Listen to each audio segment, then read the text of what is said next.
Selamat siang semua, perkenalkan nama saya Anggriani Yohana Esnita, NIM 190160006. Baik, pada hari ini saya akan membahas materi tentang Angkatan Sastra tahun 1966. Karya sastra Angkatan 66.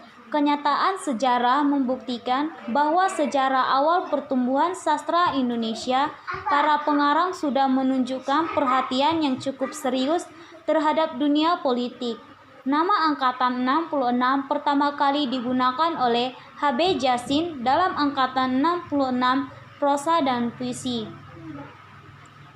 Pimpinan Sidang Gunawan Muhammad dan sekretarisnya Bokor Hutasuhud Siding memutuskan naskah manifest kebudayaan yang bunyinya sebagai berikut. Yang pertama, kami para seniman dan cendekiawan Indonesia dengan ini mengumumkan sebuah manifest kebudayaan yang menyatakan pendirian, cita-cita, dan politik kebudayaan nasional kami. Yang kedua, bagi kami kebudayaan adalah perjuangan untuk menyempurnakan kondisi hidup manusia. Kami tidak mengutamakan salah satu sektor kebudayaan di atas sektor kebudayaan yang lain. Setiap sektor berjuang bersama-sama untuk kebudayaan itu sesuai dengan kodratnya. Yang ketiga, dalam melaksanakan kebudayaan nasional, kami berusaha menciptakan dengan kesungguhan yang sejujur-jujurnya sebagai perjuangan untuk mempertahankan dan mengembangkan martabat dari kami sebagai bangsa Indonesia di tengah-tengah masyarakat bangsa-bangsa. Dan yang keempat, Pancasila adalah falsafah kebudayaan kami. Ciri-ciri sastra Angkatan 66 dikelompokkan menjadi dua kelompok.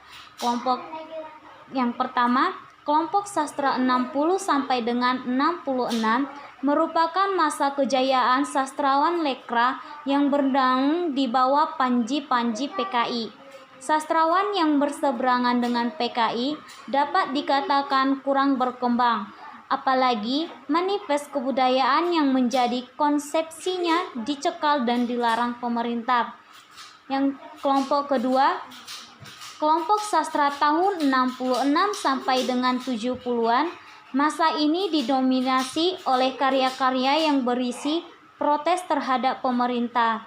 Dari segi ini, konsepsinya adalah Pancasila dan Undang-Undang Dasar 1945 dari protes sosial, ekonomi, dan politik yang dikemukakan dengan berapi-api dan retorikanya sangat kuat beralih kecurahan hati dan perasaan lega pengarang yang sekian tahun tertindas. Pada akhirnya, tema-tema agama menjadi warnanya. Ciri-ciri lain Angkatan 66 disebutkan sebagai berikut.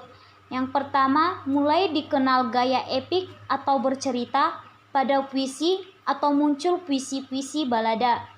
Yang kedua, puisinya menggambarkan kemuraman atau batin, hidup yang menderita. Yang ketiga, prosanya menggambarkan masalah kemasyarakatan, misalnya tentang perekonomian yang buruk, pengangguran, dan kemiskinan.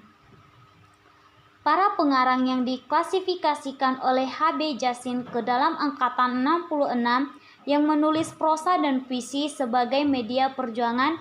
Yang pertama itu Taufik Ismail, yang kedua Gunawan Muhammad, ketiga Saini, keempat Sapardi Djoko Damono, yang kelima Gerson Piok, yang ketujuh Teoti Herati, yang kedelapan Andrea Alexandre Leo.